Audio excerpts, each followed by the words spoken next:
ہم اس کا خلاصہ پڑھیں گے۔ کل ہم نے پڑھا تھا کہ عیسائی جو ہیں یہ زیادہ مسلمانوں کے قریب ہیں، اور اس لیے کہ فرمایا لا یستکبرون، کہ تکبر نہیں کرتے۔ اور اللہ رب العزت نے فرمایا اذا سمعوا ما انزل الى الرسول ترى اعینهم تفیض من الدمع مما عرفوا من الحق یقولون ربنا آمنا فاکتبنا مع الشاہدین۔ عیسائیوں کے سامنے قرآن مجید سنایا گیا تو ان کی آنکھیں آنسوں سے بہہ گئیں، آنسو نکلنا شروع ہو گئے، یعنی ان پر اتنا اثر ہوا۔ تو آج کا پیغام ہمارے لیے اس قرآن کا یہ ہے کہ ہم مسلمان ہو کر قرآن مجید پہلی بات ہے پڑھتے ہی نہیں، پڑھیں تو ہم روتے ہی نہیں، اور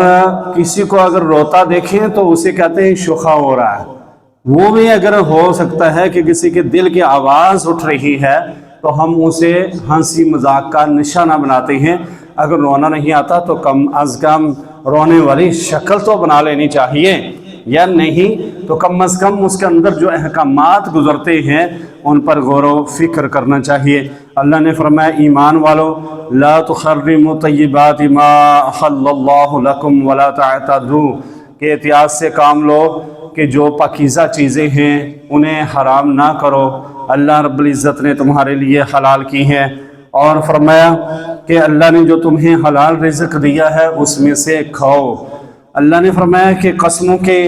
جو ہے وہ قسموں کا ذکر کرتے ہوئے فرمایا کہ قسموں کے بارے میں احتیاط کرو، خواہ قسم نہیں کھانی چاہیے، لیکن اگر پھر جو ہے وہ قسم منعقدہ جو ہے وہ اگر ٹوٹ جاتی ہے تو پھر آپ نے کیا کرنا ہے، 10 مسکینوں کو کھانا کھلانا ہے، یا پھر جو ہے انہیں کپڑے وغیرہ پہنانے ہیں، یا غلام آزاد کرنا ہے، یا اگر ایسا نہیں تو 3 روزے رکھنے ہیں۔ اللہ نے فرمایا یا ایھا الذین آمنوا انما الخمر والمیسر والانصاب والازلام، اللہ نے فرمایا کہ شراب اور جوا یہ ساری چیزیں جو ہیں یہ حرام ہیں، اس لیے کہ رجس من اعمال الشیطان، یہ شیطانی عمل ہے تو شیطانی عمل حرام ہے، فاجتنبوہ، ان سے بچنے کی تلقین کی اس لیے کہ یہ حرام ہیں، جائز نہیں ہیں، لعلکم تفلحون، اگر کامیابی چاہتے ہو تو ان حرام چیزوں سے دور رہنا ہوگا۔ اللہ رب العزت نے فرمایا ما جعل اللہ من بخیرۃ ولا صائبۃ ولا وصیلۃ ولا حام ولکن الذین کفروا یفترون علی اللہ الکذب، اللہ پر جھوٹ نہیں بولنا، اس پر بہتان نہیں لگانا، جو اس نے اللہ رب العزت نے ارشاد فرما دیا اس کے مطابق کرو، اور جن چیزوں سے رکنے کے لیے کہا ان سے رک جاؤ، سیدھا سا طریقہ ہے۔ اللہ رب العزت نے فرمایا اذ قال اللہ یا عیسیٰ ابن مریم اذکر نعمتی علیک، کہ اللہ فرمائے گا کہ اے عیسیٰ ابن مریم میری نعمتوں کو یاد کرو جو میں نے تمہارے اوپر کی تھی، اور ہم نے تمہاری مدد بھی کی تھی، اور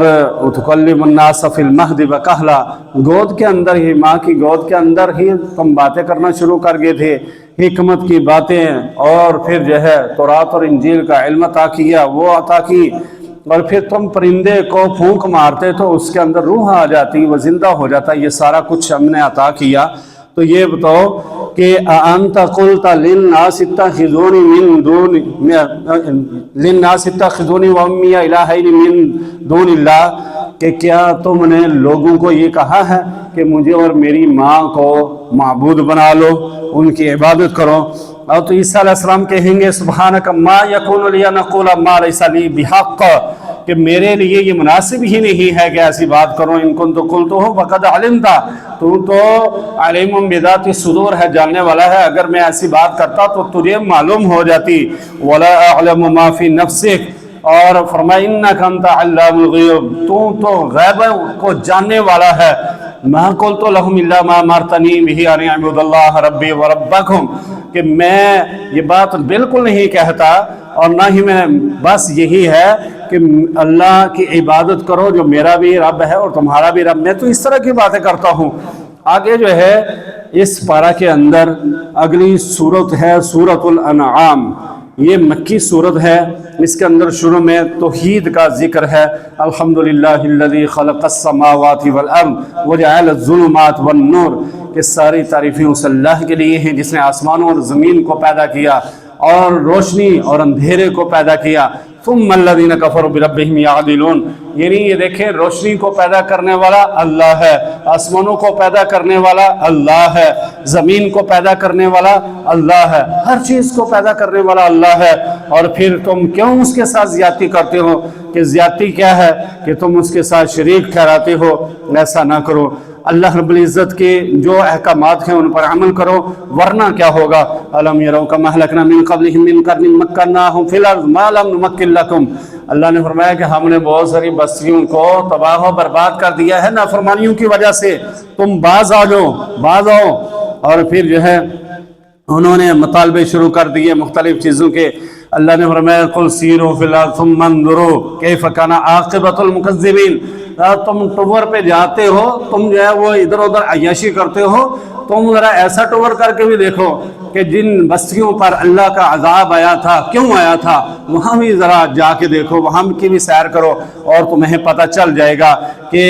یہ کیوں اس طرح ہوا ہے۔ پھر اللہ نے فرمایا قد خسر الذین کذبوا بلقاء اللہ، جو آخرت کا انکار کرتا ہے، اللہ سے ملاقات کا انکار کرتا ہے، وہ گھاٹے کا سودا کر رہا ہے، وہ نقصان والا ہے۔ حضرات محترم، کوئی مسلمان یہ سوچ بھی نہیں سکتا کہ میں آخرت کا انکار کرتا ہوں، لیکن دوسری طرح دوسرا پہلو یہ ہے کہ ہم آخرت کی تیاری کتنی کرتے ہیں، ہم اللہ سے ملنے کی کتنی خواہش رکھتے ہیں، اور اگر خواہش بھی ہے تو ڈر کتنا ہے، کیونکہ کیا ڈر یہ ہے کہ کہیں ہم نے چوری تو نہیں کی ہوئی، ہم غیبت تو نہیں کرتے رہے، ہم قرآن پاک کی تعلیمات کو پس پش تو نہیں ڈالتے رہے، ہم بہنوں کا حق تو نہیں کھاتے رہے، ہم بھائیوں پر ظلم تو نہیں کرتے رہے، ہم ہمسایوں کو تنگ تو نہیں کرتے رہے، ہم نے نہ قرآن کا حق ادا کیا، نہ ماں باپ کا حق ادا کیا، نہ بیوی بچوں کا حق ادا کیا، نہ ہمسایوں کا حق ادا کیا، نہ یہ جو ریاست انسان ہے اس کا حق ادا کیا۔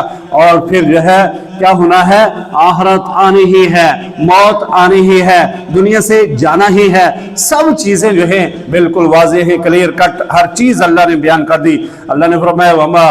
الحیات الدنیا الا لعب ولہو وللدار الآخرۃ خیر للذین یتقون، یہ دنیا کی زندگی کھیل تماشا ہے، اور اصل جو گھر ہے، اصل جو پنڈ ہے، دیہات ہے، اصل جو گاؤں ہے، اصل جو ٹھکانہ ہے وہ ہے مومن کے لیے جنت۔ اور اللہ رب العزت نے اس پارہ کے اندر یہ بھی فرمایا کہ اگر تم اللہ کو نہیں مانتے نا، تو اگر اللہ تمہاری یہ جو نعمتیں دی ہوئی ہیں، آنکھوں کے صورت میں ہے، یہ کانوں کے صورت میں ہے، یہ دل ہے، یہ سب کچھ واپس لے لے تو کیا کر سکتے ہو تم کیا کر سکتے ہو؟ تو باز آ جاؤ، اللہ نے اتنی نعمتیں دی، ایک بال تو لگوا کے دیکھو، ذرا بال تو بندہ لگوا کے دیکھے کتنا مہنگا ہے، اور پھر اس کے بعد وہ رہے گا یا نہیں رہے گا، اس کے بارے میں ٹینشن کتنی رہے گی۔ مفت میں تمہیں دانت ملے ہیں، مفت میں تمہیں ناک ملے ہے، ہوا سے خمسہ سے اللہ نے نوازا ہے، اور چلنے پھرنے کی طاقت عطا فرمائی ہے، محفل میں بیٹھ کر لوگوں کے فیصلے کرانے کی تمہارے اندر صلاحیت ہے، تم جو ہے پاگل نہیں ہو، اللہ رب العزت نے سنس عطا فرمائی، یعنی عقل سلیم سے تمہیں نوازا ہے، تو پھر کدھر جا رہے ہو؟ اسی کی عبادت کرو جس نے یہ سارا کچھ دیا ہے۔ پھر فرمایا ہے میرے پیارے حبیب صلی اللہ علیہ وآلہ وسلم، اپنے پاس جو غریب غربا لوگ ہیں انہیں اپنے پاس سے دور نہ کرنا، بلکہ یہ جب آپ کی محفل میں آئیں تو اس وقت انہیں کہیں کہ کتب علی نفسہ الرحمہ، کہ آپ کے لیے اللہ نے اپنے اوپر رحمت کو واجب کر دیا ہے، تمہارے اوپر کرم ہو گیا ہے۔ اور اگر کوئی یہ کہتا ہے کہ انہیں دور کریں تو پھر ہم آپ کی محفل جو ہے وہ اٹینڈ کریں گے، تو نہیں، انہیں بولو کہ ان کے ہوتے ہوئے ہی اگر ہدایت کی بات ماننی ہے، ہدایت کی بات سننی ہے، ہدایت کا علم حاصل کرنا ہے، تو ان کی موجودگی میں ہی کرو، ورنہ جو ہے ہدایت دینے والا تو اللہ ہے۔ اور پھر فرمایا وَإِذَا جَاءَكَ الَّذِينَ يُؤْمِنُونَ بِآيَاتِنَا فَقُلْ سَلَامٌ عَلَيْكُمْ كَتَبَ رَبُّكُمْ عَلَى نَفْسِهِ الرَّحْمَةَ۔ پھر اللہ نے فرمایا وَعِندَهُ مَفَاتِحُ الْغَيْبِ، لا یعلمها الا ہو، غیب کے خزانے، غیب کی کنجیاں صرف اللہ کے پاس ہے، اس میں سے اللہ جسے چاہے اپنے محبوب صلی اللہ علیہ وآلہ وسلم یا اپنے انبیاء علیہ السلام کو وحی کے ذریعے جو بھی عطا کر دے، ورنہ جو ہے وہ وہی جاننے والا ہے، اس کے علاوہ اور کوئی جاننے والا نہیں ہے۔ اور پھر یہ بھی فرمایا وَمَا تَسْقُطُ مِنْ وَرَقَةٍ، یہ جو ہم سنتے رہتے ہیں نا کہ پتا بھی ہل نہیں سکتا، یہ قرآن کے اندر ہے۔ فرمایا یہ سورۃ الانعام کی آیت نمبر 59 ہے، اللہ نے فرمایا وَمَا تَسْقُطُ مِنْ وَرَقَةٍ إِلَّا يَعْلَمُهَا، کہ کوئی پتا اس کی مرضی، اس کے حکم کے بغیر ہل سکتا نہیں، یہ قرآن کہتا ہے۔ حضرات محترم بہت سارے اس کے اندر ٹاپکس ہیں، مختصر حضرت ابراہیم علیہ السلام کا تذکرہ آتا ہے کہ ابراہیم علیہ السلام نے فرمایا کہ میرا رب نہ تو وہ ستاروں کی شکل میں ہو سکتا ہے، نہ چاند کی شکل میں ہو سکتا ہے، نہ ہی سورج کی شکل میں ہو سکتا ہے، بس انی وجہت وجہی للذی فطر السماوات والارض حنیفا وما انا من المشرکین، کہ میں جو آسمانوں اور زمین کو پیدا کرنے جو حقیقی رب ہے، میں اسی کے سامنے اپنے آپ کو سرنڈر کرتا ہوں، اپنے آپ کو حوالے کرتا ہوں، اس کے علاوہ کوئی نہیں ہے۔ بڑی اہم بات ہے، 18 پیغمبروں کا ذکر فرمایا، کس کا؟ کسی مولوی کا نہیں، کسی پیر صاحب کا نہیں، کسی جو ہے وہ سبزادے کا نہیں، پیغمبروں کے نام لیے، اور یہ بڑے اہم ہیں اور یہ بڑا اہم سبق ہے۔ فرمایا کہ ابراہیم علیہ السلام ہیں، اسحاق علیہ السلام ہیں، یعقوب علیہ السلام ہیں، نوح علیہ السلام ہیں، داؤد علیہ السلام، سلیمان، ایوب، یوسف، موسیٰ، ہارون، زکریا، یحییٰ، عیسیٰ، الیاس، اسماعیل، یسع، یونس، لوط، اور پھر جو ہے فرمایا کہ یہ سب جو ہیں ظاہر ہے پیغمبر ہیں، ہدایت کے راستے پر ہیں۔ فرمایا ذالک ھدی اللہ یہدی بہ من یشاء من عبادہ ولو اشرکوا لحبط عنہم ما کانوا یعملون، اگر یہ 18 پیغمبروں میں سے بھی کوئی شرک کرتا تو ان کے بھی اعمال ضائع ہو جاتے۔ پیغمبروں کو مثال جو ہے وہ بنا کر پیش کیا کہ یہ پیغمبر بھی ایسا کرتے، تو آج امت مسلمہ کے بہت سارے لوگ اس چیز کا خیال ہی نہیں رکھتے۔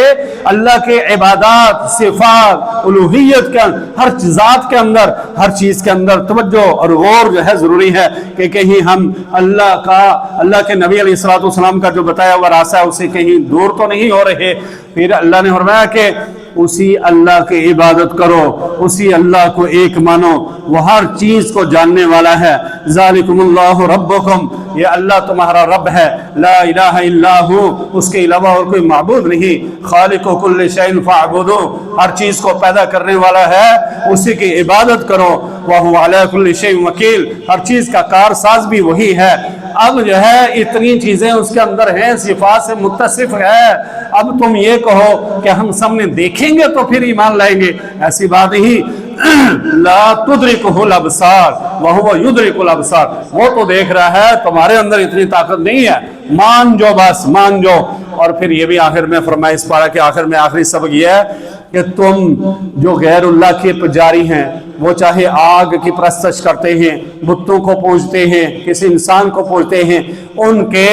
جھوٹے خداؤں کو تم نے برا بھلا نہیں کہنا، جواب میں وہ تمہارے سچے خدا کو برا کہیں گے، ان کی تعلیمات کے بارے میں، یعنی جو بھی انہیں تبلیغ کرنی ہے تو ایک احسن انداز کے اندر کرنی ہے، ورنہ جو ہے کیا ری ایکشن آئے گا کہ وہ تمہارے معبود حقیقی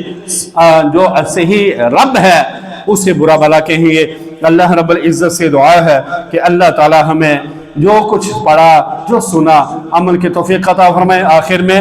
کہ اس کے اندر کون کون سے ٹاپکس تھے؟ اہل کتاب کا ذکر ہے، یہود و نصارہ کا رویہ، حضرت عیسیٰ علیہ السلام کا ذکر، قیامت کے دن